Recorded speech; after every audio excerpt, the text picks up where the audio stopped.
أما بعد فقد قال الله تعالى في كتاب الحكيم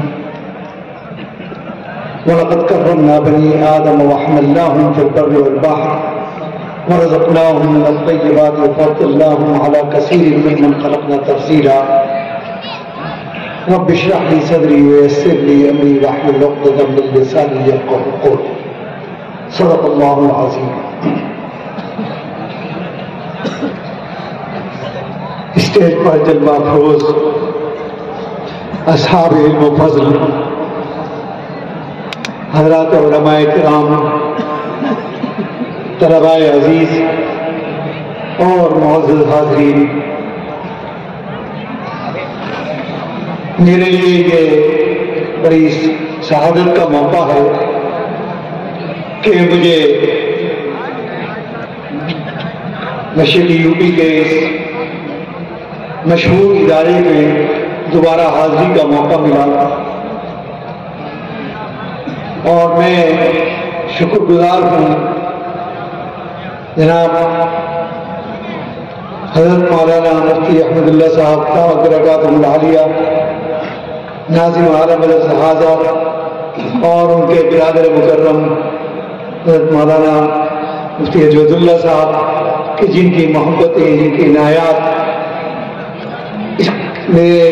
آپ حضرات کی زیارت کے لیے وسیلہ بنی. اس ادارے سے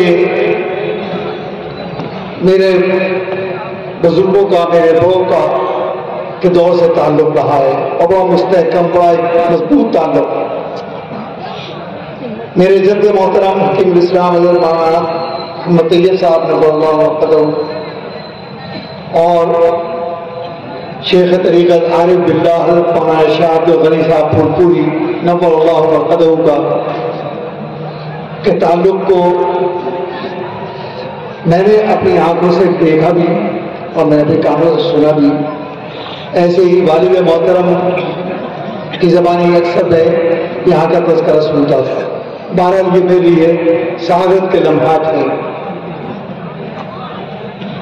لیکن قبل اس کے کہ میں کوئی بات عرض کروں،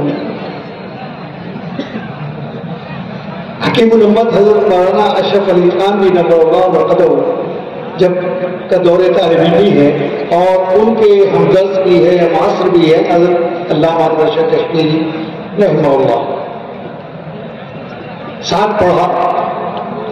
لیکن حضرت حکیم الامت فرماتے ہیں کہ جب مولانا انور شاہ کشمیری خان کا امدادیہ میں آتے ہیں تو میں اپنے دل پر ایک بوجھ محسوس کرتا ہوں. وہ بوجھ کوئی ظاہری بوجھ نہیں ہے بلکہ علم کا معنوی بوجھ ہے، جبکہ ہم درس بھی ہے، ہم اثر بھی ہے. وہ بوجھ محسوس کرتا ہوں.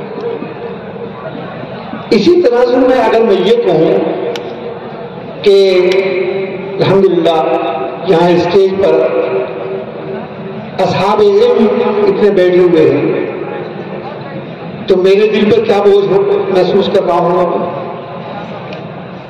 لیکن الامر فوق الادب، مجھے انہیں بزرگوں نے حکم دیا تو چند باتیں طالب علم کی حیثیت سے عرض کروں گا. ذات حق جل مجدہ نے انسان کو اس کائنات کے اندر افضل ترین مخلوق بنا کر پیدا کیا اور یہ افضل الکائنات لاکھوں کروڑوں مخلوقات ہیں زمین میں، آسمان میں، ہواؤں میں، فضاؤں میں، سمندروں میں، پہاڑوں میں، کہاں کہاں مخلوقات ہیں. لیکن افضلیت اگر عطا کی گئی تو انسان کو عطا کی، اور اس افضلیت کی گواہی قرآن کریم نے دی، عقل نے بھی دی، محسوسات نے بھی دی. قرآن نے وَلَقَدْ كَرَّمْنَا بَنِي آدَمَ کہ ہم نے انسان کو محترم اور مکرم بنا کر اس دنیا کے اندر اور وَحَمَلْنَاهُ فِي الْبَرِّ وَالْبَحْرِ اور بحر و بر کے اندر اس کو برتری عطا کی، پاک رزق عطا کیا اور بہت سے افضل بنایا. یہ وہ مخلوق ہے جس کے بارے میں اللہ تعالیٰ نے 4 چیزوں کو گواہ بنایا کہ والتین والزیتون وطور سین وہذا البلد الامین لقد خلقنا الانسان فی احسن تقویم، کہ ہم نے انسان کو بہترین تقویم پر پیدا کیا ہے۔ اب سوال یہ پیدا ہوتا ہے کہ ہم اشرف المخلوقات کیوں ہیں؟ یہ تو شریعت کی گواہی ہے، عقل بھی گواہی دیتی ہے کہ انسان نے نہ صرف یہ کہ زمین کو دیکھا بلکہ زمین کے جگر سے اس کے خزانوں کو باہر نکالا اور ہزاروں قسم کے اپنے لیے سامان بنا ڈالا۔ نہ صرف سورج اور چاند کی روشنی اور گرمی سے یہ ٹھنڈک سے اس کا فائدہ نہیں اٹھایا بلکہ اس کے اجسام کے کیا پہنچا۔ تو عقل بھی گواہی دے رہی ہے۔ سوال پیدا ہوتا ہے کہ انسان اشرف المخلوقات کیوں ہے؟ وہ کون سی چیز ہے، وہ کون سی خصوصیت ہے کہ جو ہم میں ہے لیکن ہم یہ کہہ سکیں کہ دنیا کی کسی مخلوق کے اندر نہیں ہے؟ اس لیے ہم اشرف المخلوقات، اس پر بحث اور علماء اور حکماء اور فلاسفہ کا ایک طبقہ اس نتیجے پر پہنچا کہ انسان کو اللہ تعالیٰ نے جوہر عقل عطا کیا اور وہ عقل کی بنیاد پر اشرف المخلوقات ہے۔ دعویٰ اپنی جگہ پر کسی حد تک صحیح ہے لیکن یہ اتنی بڑی بنیاد نہیں ہے کہ جس پر یہ دعویٰ کیا جا سکے، کیونکہ اب خصوصیت اسے کہتے ہیں کہ جو ہمارے علاوہ کسی میں نہ ہو، خاصیت ظاہر وہی ہوگی کہ وہ خصوصیت ہے۔ لیکن جہاں تک عقل کا معاملہ ہے تو عقل تو دوسری مخلوقات میں بھی ہے۔ پہلے ہمیں یہ سمجھیں کہ عقل ہے کیا چیز، عقل کا کام کیا ہے؟ عقل کا کام ہے قیاس کرنا، کہ ایک چیز ہمیں معلوم ہے اس کے ذریعے سے ہم اس کو نامعلوم چیز کے پر منطبق کر کے اس سے نتیجہ حاصل کرنا، یہ ہماری خصوصیت، یہ تو جانوروں کے اندر بھی اللہ نے کیا۔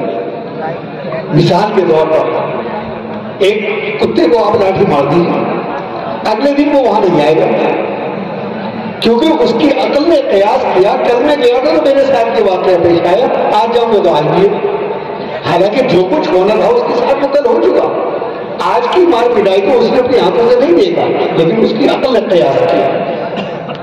ہم زیادہ سے زیادہ یہ کہہ سکتے ہیں کہ ہمارے پاس جو عقل ہے وہ شعوری ہے اور جانوروں کے پاس جو ہے وہ طبیعی عقل ہے۔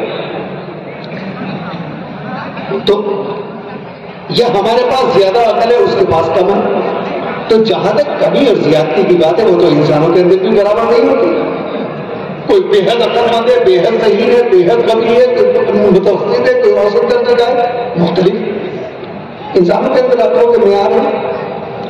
تو لہذا ایک دیوانہ ہے، مجنون ہے، تو کیا ہم اس کو انسانیت سے خارج کر دیتے ہیں؟ ہم یہ کہتے ہیں کہ کم عقل نہیں ہے، اس کو عقل نہیں ہے، لیکن اتنی عقل اس کو بھی ہے کہ وہ سردی گرمی سے تحفظ کر دے، اپنا تحفظ کر سکتا ہے، بھوک لگے تو اظہار کر سکتا ہے۔ تو لہذا عقل کو بنیاد نہیں ہے